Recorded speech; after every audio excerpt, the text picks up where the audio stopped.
again making another YouTube video. And in this video, I want to talk about fulfilling your heart's desire and fulfilling your ego's desire. Now, what the ego wants and what the heart wants are two very different things. The ego may want this shiny new watch or this shiny new car or whatever because the television told me I need to get it and nobody will like me if I don't have it. Now, if you know anything about marketing, you know it's kind of BS, and you know that it's all just kind of done through like just fakery and whatnot, trickery. And it's not really meant to fulfill us. It's more just like playing with our primal urges and taking advantage of our primal desires to get us to purchase a product. So that's very deceitful. It's not what we really want. Now, what the heart desires is, like a purpose. Like, I really want to be a chef, or I really want to just draw, or I really want to ride motorcycles for a living. I don't know, whatever your passion is. And that's the heart's desire, and that's what the heart wants.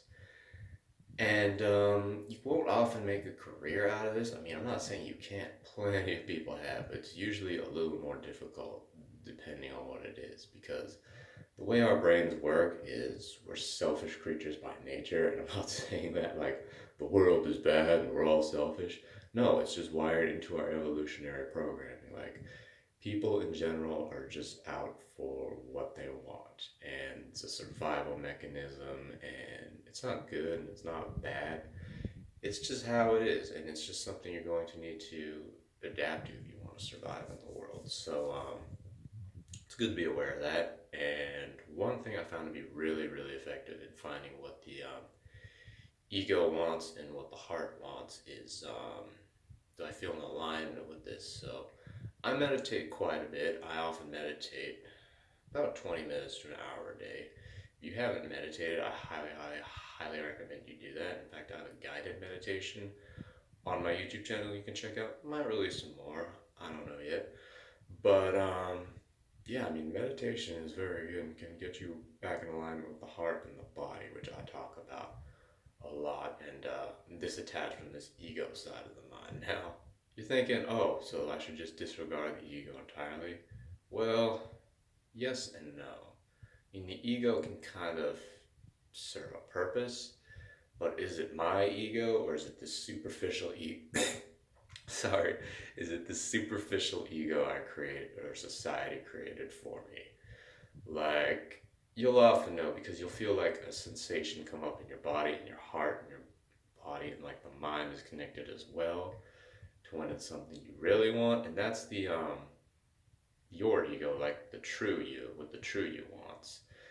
And superficial ego just wants this thing because he saw it in a commercial, or his peers or whatever told him he needs it, or his coworkers, or he saw it in a commercial and is trying to get this to impress this person or whatever. It's all just a bunch of fake trickery, and it's not really it never works out in the long run, and you'll never truly feel content. Like there's a really good YouTube video about this guy. He just worked on his career, and he did get really successful in his career, some mainstream sales job or whatever, and he was never truly happy because he wasn't going about it through his own purpose. He wasn't really on his purpose. He was just doing this to gratify others and impress others, make his parents proud or whatever, which there's nothing wrong with that, but do it from a place of your own inspiration rather than, oh, I'm trying to impress this person. Inspiration versus desperation. That's another video I talk about. So, how do I find what I really want to do, and how do I gratify my own ego? Well, that's simple. What do you like to do? What's a goal that you would actually be proud to accomplish? Not a goal that, oh, in school I was told if I do this, I'd be a big hotshot success, or TV tells me I need to do this, or if I don't do this, nobody will like me, or anything like that. No, no, I want you to forget all about that and just find what it is, what's something that I want to accomplish that I would actually like, that I would feel proud of myself for doing. And because I don't want you to watch this video and think, oh, shun the materialistic world. Everything that's materialistic is bad, you know? It's like, no, no, I don't think that at all. In fact, I think it's fine to chase materialistic things as long as it's something you like and it's not something you're told to like through TV or other mainstream media, social media, you know? Like there's a guy, well, several guys on Instagram and whatnot, you know, they're posting all these pictures of like them with the fancy cars and stuff like that. And I mean, there's nothing wrong with that. Like, there's nothing morally wrong with that at all. In fact, as long as they're doing it from a place of inspiration, like, oh, I really like fancy cars or whatever, then that's fine. You know, that's awesome.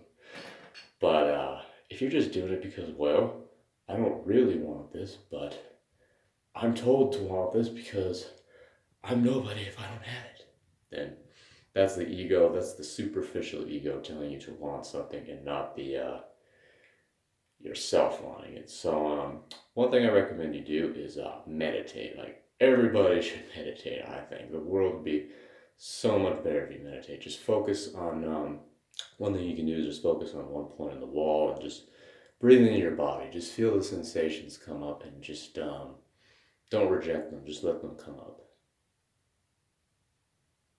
And that's it. Just focus on that. Be aware of the superficial and the true ego.